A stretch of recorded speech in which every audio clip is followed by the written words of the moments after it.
With the 9th pick in the 1998 NBA draft, Dirk Nowitzki from Würzburg, Germany. Dirk Nowitzki, 6'10", 235, an international star. Let's get Doc Rivers' take on all this. What do you see? Is there a trait from the international players that you say, this guy needs this if he's going to play in this league? What's the most common thing you see, Doc? Well, the most common thing is most of them are awful defensively. The European player was basically categorized. The stereotype of European players was they're soft. We were soft and we can't play like physical and all that kind of stuff. Didn't want to trash talk, you know, things that American basketball guys grew up doing. Back then, when you started talking about a European player, you're asking, are they tough enough? Can they take the pounding that the NBA delivered?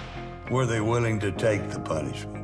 They weren't considered leaders, they weren't considered winners, they weren't considered the guy on the team. They'll be a nice role player, they'll be a nice 4th guy or 5th guy, but no one's starting a franchise with them. They didn't have that it factor that made people get emotionally invested in them. That was criticism of Dirk. Was he going to be a superstar? Could a Euro be a superstar?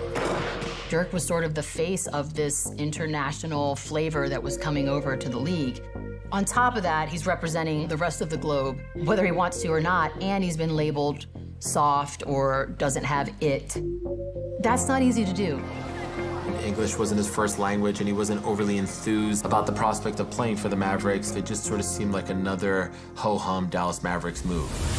The draft pick that had some of us scratching our heads, not only because the Mavericks were taking another foreign player, but because this one wasn't a lock to play here. Isn't there some uncertainty here, Hubie, on what Nowitzki is going to do? I mean, is he going to sign with Kinder Bologna in Italy and play there? I mean, is he going to stay in the NBA? What's up? So the Nelsons went Farbenhoopen, a recruiting trip to Germany, and at least the first leg of the trip was a success. Now it's Dirk Nowitzki's turn to say Guten Tag.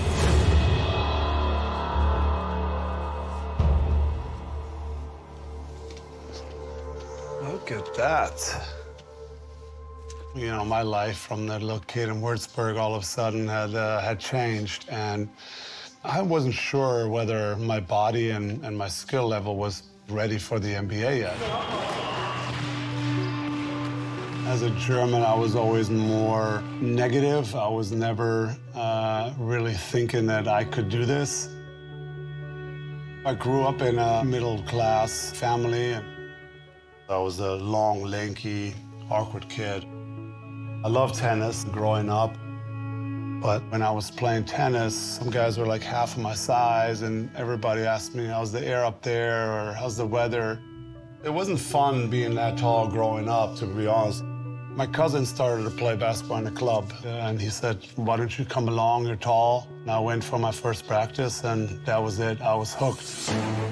When I was 15, I kind of went all in on basketball. I kept getting better. I was interested. I was working super hard. I kept improving. I never really saw myself being an NBA player until I did get drafted super high, which was a surprise at the time. My parents really wanted me to stay closer to home. Should I do college here, or should I stay in Europe at a professional club and kind of develop into a bigger body and a better player? And so there was a lot of stuff coming down on me at a young age. We weren't quite sure what I was going to do. We had this press conference, and everybody was, of course, all over me. What's the decision? What are you going to do? And I was overwhelmed. We met at our press conference. It was obviously a great picture. You're going to flash up there right over this soundbite. Me with bleached blonde hair and Dirk with a bowl cut, whatever the heck we were rocking with those days. Those 2 or 3 days were a whirlwind, obviously, of emotions. After the press conference, we had a party, and the mission at that party was to convince Dirk to come right away. They basically said to me, listen, there's no pressure. We're a young team, and we're trying to develop, and we're going to try to grow something here. And that really struck with me. I really like these guys, and Steve and I kind of bonded right away. And so that night went a long way to making him feel comfortable, you know, that he was going to have people that were going to support him. Before I left back for Germany, they said, you have to make a decision. Are you in or are you out? And so I said, hey, I will come. I will try it. As everybody knows, Dirk has agreed to come and play with the Dallas Mavericks. And so we're going to shake on it right here. We got a deal, our commitment to you, your commitment to us. And that's when my journey here started.